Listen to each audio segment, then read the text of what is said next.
Well, hello and blessings to all. For those of you who've not been with us, my name's Tim Gold, Minister of Education and Administration of First Baptist Pell City, and welcome to this week's online lesson in the Explore the Bible curriculum series. We're going to continue our study in the book of Isaiah. Now, last week we learned that God is able to protect his people from enemies. Today we're going to be looking at Isaiah 37, which teaches us that God hears the prayers of his people and acts to fulfill his purposes for them. This week's lesson is entitled, God Listens. Some initial thoughts on our lesson this week. Most people are familiar with the saying, if you want something done, you got to do it yourself. Now, the statement usually comes to mind when you have to ask someone to do something, only to be let down. People sometimes approach God in this way, thinking it's better to take matters into their own hands than to trust God with the situation. Such thinking is not only arrogant, but it's wrong and sinful. Recognizing one's inadequacy and seeking God's help is a sign of wisdom. Hezekiah realized this truth when he was confronted with a crisis. Question to consider at this time. Share about a time when you needed someone else to help you.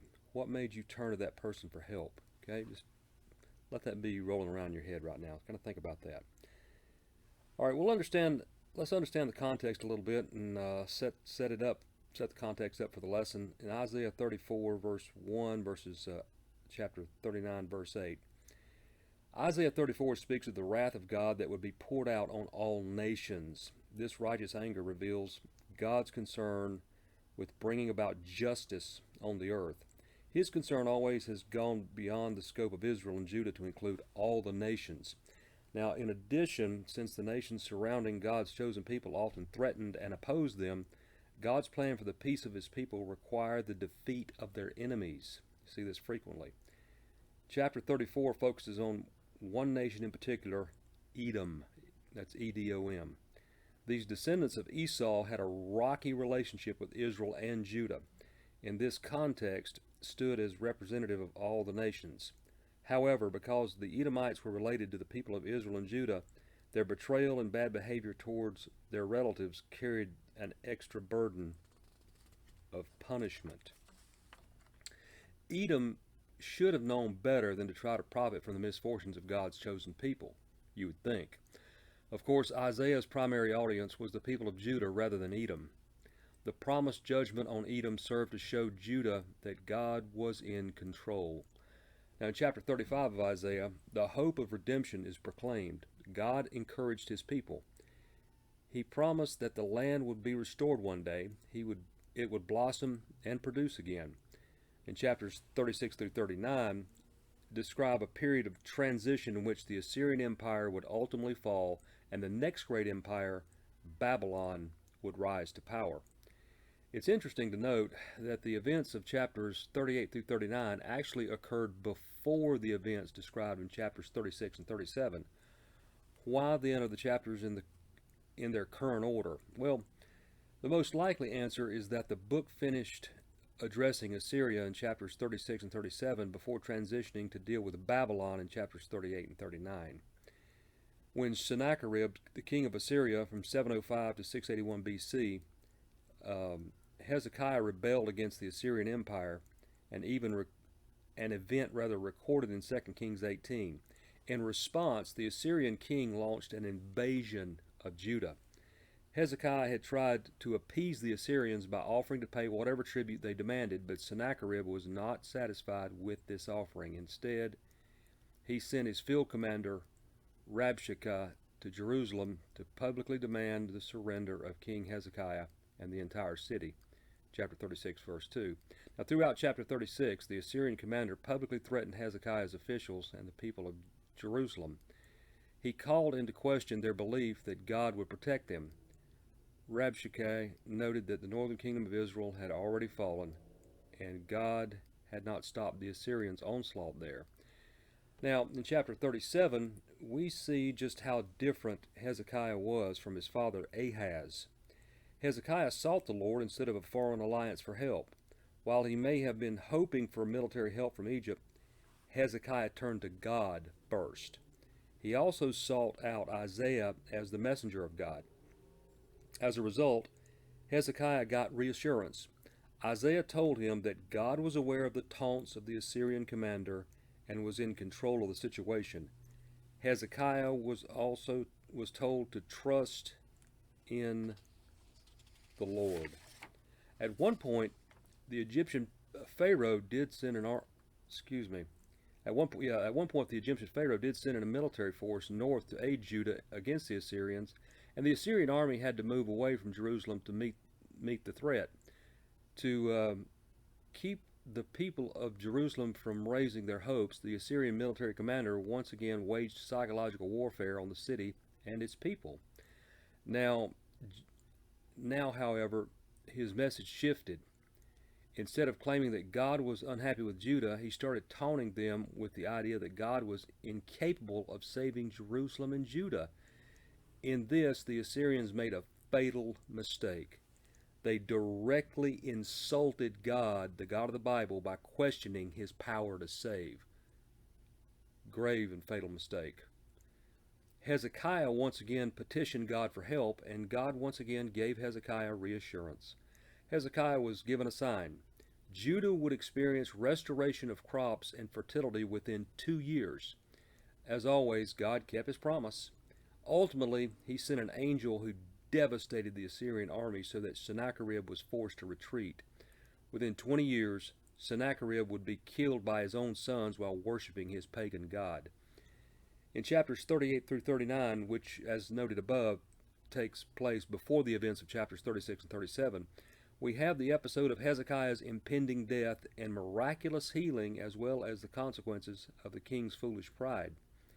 Isaiah came to Hezekiah and explained that the king's ill health would be fatal. Hezekiah responded to this news in the same way he responded when threatened by the Assyrians. He sought God and earnestly requested healing. Isaiah came with God's answer. Hezekiah would receive an additional 15 years of life, and that was a miracle God provided for him. After Hezekiah recovered, he received messengers from Merodach-Baladan, the ruler of Babylon. At this time, Assyria was still the dominant power, but the Babylonian ruler was no doubt seeking allies who would revolt against Assyria when the time was right. Well, foolishly, Hezekiah proudly showed off the treasures of Jerusalem and the kingdom to the Babylonian messengers.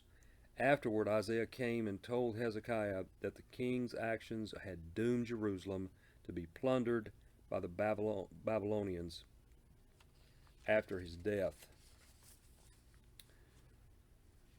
Ultimately, in spite of his flaws, Hezekiah served as a sign of hope as he represented those who seek the Lord and want to stay true to him.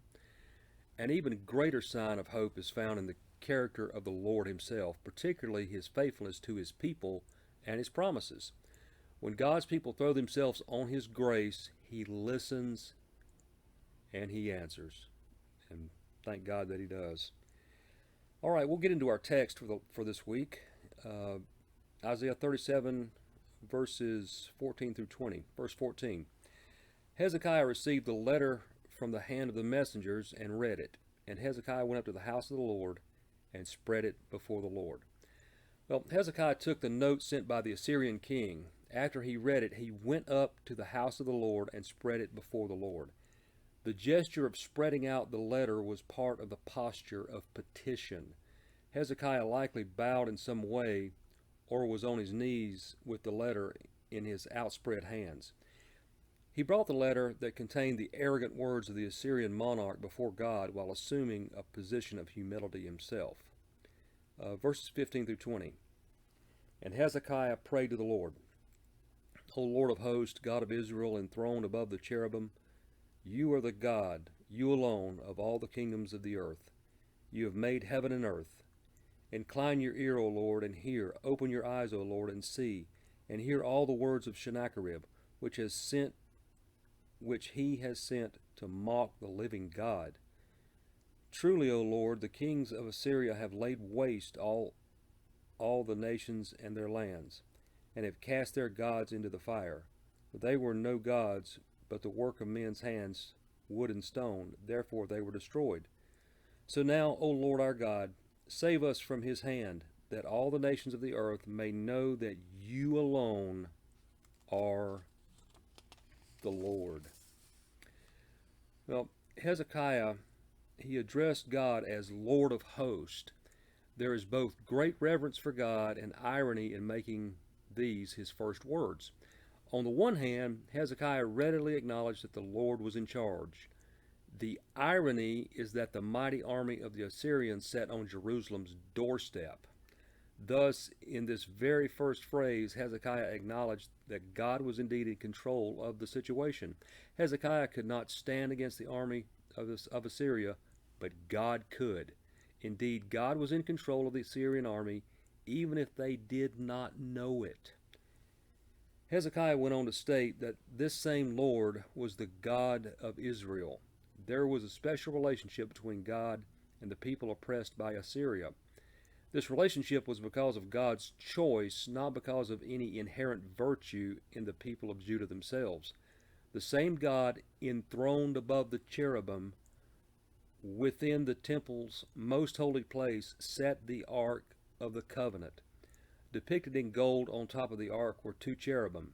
It was in this space within the temple, just above the cherubim, that God was especially present for his people. Hezekiah was proclaiming that he believed God is present and would hear him. Hezekiah next mentions Sennacherib's false claim that the God of Israel was no different than the gods of the other nations the Assyrians had conquered. He cried out and said this, "You are the God, you alone, of all the kingdoms of the earth." The difference was that the other gods were not really gods. Only the Lord Yahweh is the true God. As such, he was the only true God of all kingdoms, including the arrogant Sennacherib, who mocked the living God. Hezekiah was appealing to God's character and person. He did not argue that somehow the people of Judah deserved to be saved based on their character. Instead, Hezekiah argued that if Sennacherib won, God's own reputation would be damaged. In Hezekiah's prayer then, Judah's need took a back seat to God's glory and honor. That's important to remember. Whether Judah survived or failed, Hezekiah wanted God to show the world that he does not fail. God never fails. Make no mistake, Hezekiah did ask God to save his people from the Assyrians, but he placed this desire in the context of what was most important. He wanted God to save them, that all the kingdoms of the earth may know that you alone are the Lord. Hezekiah placed God's glory and reputation above his own needs. Because God is the one who made heaven and earth, he is the one who controls everything in them. In the context of Isaiah 37, Sennacherib may have not realized it yet, but he was about to get a lesson on what the only living God could do. He did not control God. God controlled him. Some questions to consider at this time. When you pray, do you truly believe God will hear your request? Do you ask God for your own needs first? Do you stop and think about how your own needs and desires fit with a life that should be characterized by a love for God over self? Very probing questions about prayer that we all need to consider carefully. All right, Isaiah 37 and verses 30 and 32 will continue. "And this shall be a sign for you. This year you shall eat what grows of itself, and in the second year what springs from that. Then in the third year sow and reap, and plant vineyards, and eat their fruit. And the surviving remnant of the house of the Judah shall again take root downward, and bear fruit upward. For out of Jerusalem shall go a remnant, and out of Mount Zion a band of survivors. The zeal of the Lord of hosts will do this." Well, in verses 21 through 29, God responded to Sennacherib's challenge with a poetic rebuke and a promise that the Assyrians would be defeated. Following the rebuke, the Lord gave Hezekiah hope for the future. In verse 30, he stated that he would give Hezekiah a sign that the defeat of the Assyrians was coming soon. Within 3 years' time, the agricultural cycle of the land would be back to normal. This may seem a bit strange to the modern reader, but for the people of Judah, the disruption of the planting and harvesting cycle could result in death by starvation. It was a serious matter. It is important to note just how destructive the invasion by a large army could be to a land. The invaders often would destroy the crops to create hardships for their victims. In this case, the Assyrians ravaged the land and conquered some Judean cities before they set their eyes on the prize of Jerusalem. What crops they didn't destroy, they seized and used as food for the army.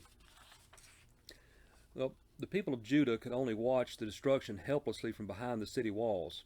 However, the sign that God promised was that from a few seeds enough food would come up to sustain the people during the first harvest period after the Assyrians left.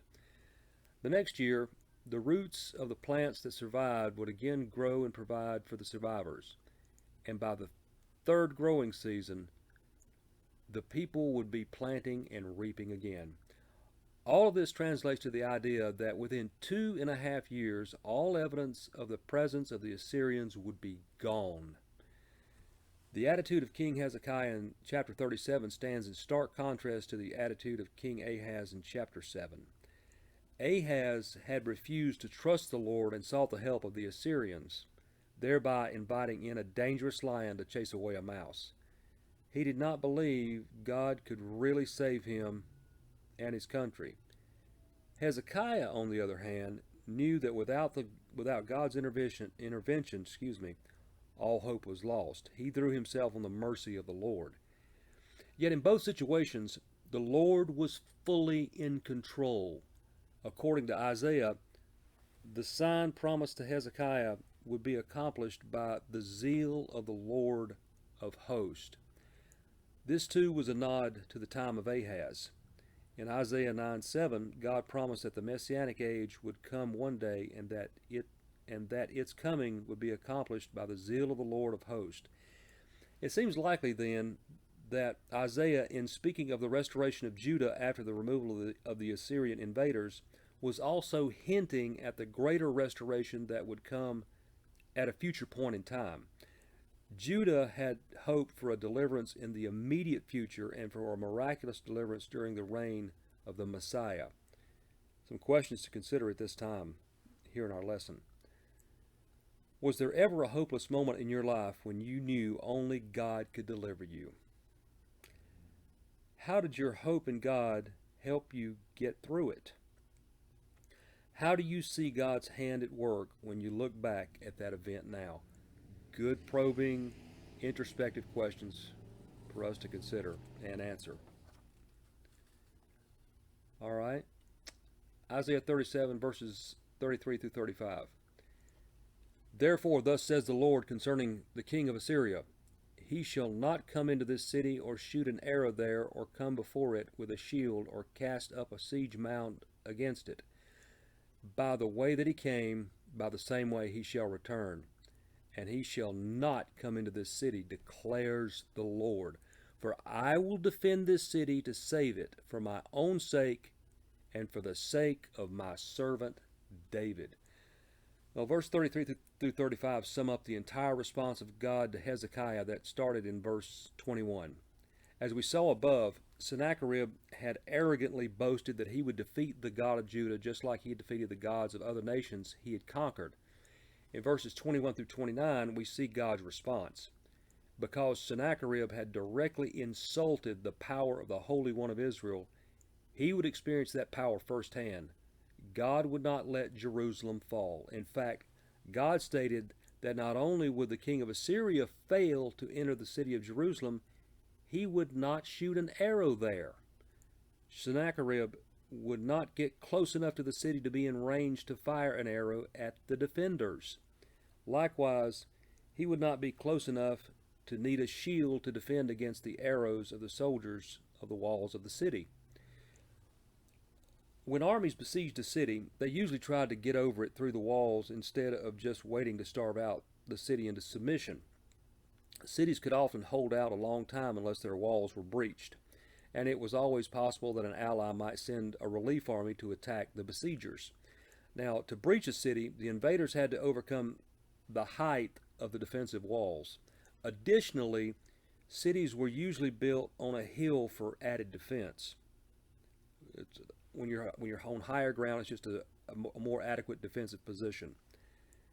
Thus, the invading soldiers would build a ramp of earth and stone bit by bit until they could bring their troops close enough and high enough to batter the walls with siege engines or scale the walls with ladders. In the case of Jerusalem, though, Sennacherib's soldiers would not get the chance to cast up a siege mount against it. Now, we know from 2 Kings 19:35 that the angel of the Lord struck down most of the Assyrian army. While we do not know exactly how this was done, it seems likely that it happened while Sennacherib's troops were still some distance from the city of Jerusalem, given the words of Isaiah. Instead of conquering Jerusalem, Sennacherib was forced to retreat back to Assyria. Isaiah records that by the way that he came, by the same he shall return. This phrase points back to verse 29, in which God stated that he would lead Sennacherib back the way he came, by a hook in his nose and a bit in his mouth. Sennacherib may have thought he was invincible. He thought that, but God would treat him like a beast of burden to teach him that he was a creature before his Creator. The Holy One of Israel, would make himself known to Assyria and the other nations just as Hezekiah had requested. God stated he would deal this blow to Sennacherib and the Assyrians for my own sake. Now, since the Assyrian monarch had directly threatened God, he would be forced to recognize the power of God. If Jerusalem fell to the Assyrians, it might be seen as a lack of ability on God's part to defend his people in light of such a direct mocking by the Assyrian ruler. Instead, Sennacherib was a tool in God's hands and would learn that the hard way. God was not obligated to act either because of Hezekiah's humble and repentant plea or because of the Assyrians' mockery, yet God's character is such that he turned toward his people when they repented and brought judgment on the arrogance of the Assyrians. Finally, God added that he would bring deliverance for the sake of my servant David. The Lord had promised David he would provide a descendant on his throne for him. You see that in 2 Samuel chapter 7, verse 16. Note that this did not keep God from bringing judgment on the unrighteous kings of David's line. As was the case with Ahaz, God would punish unfaithfulness and for a time even suspend the monarchy. The kingdom of Judah fell to the Babylonians in 586 BC, and the line of kings, while preserved, ceased to rule over a functioning kingdom. Thus, there is another element at work here. The promised messianic ruler, you see in chapter 9, verse 7, would sit on David's throne. God would not let the line be wiped out. He would preserve that. Hezekiah's repentance, Sennacherib's arrogance, God's plan for the future, and his concern for his own reputation among the nations all meant that God would act. Assyria would be punished, Judah would be saved, and God would be known. Some questions to consider at this time. When you pray about the burdens and concerns in your life, do you ever stop and think about how God's answer to your prayers might glorify Him and make Him known to others? What element in your walk of faith testify to others that God is the only living God and that He is fully trustworthy? Great questions to consider in our lesson at this time. Well, the key doctrine they want us to learn today is the doctrine of God. There is one and only one living and true God. See that in Jeremiah chapter 10, verse 10. Well, I hope you've enjoyed our lesson for today. It's been a great reminder that God certainly answers the prayers of His people, and we need to keep that in mind going forward. And if we really need to understand and really recognize the message of Isaiah, today is certainly in our time, day and time, a time to do so. Let's pray and we'll be dismissed. Father, again, thank you for this day. Thank you for this lesson. We thank you for the lesson that we see here in the life of Hezekiah and how, God, he did appeal to you in a very difficult time in his life and the life of Judah. And God, you answered accordingly. And I pray, God, we'd use that as an example in our lives, that, God, if we seek you and seek your face humbly, God, you will answer. And I pray that we will always be people of prayer and look to you in every situation in life, whether it's good, bad, difficult, or whatever's going on. We'll look to you, God, for strength and guidance in all situations and to glorify you in all things. These things I ask in your name. Amen. Well, I hope you've enjoyed the lesson today. Look forward to seeing you next week. God bless.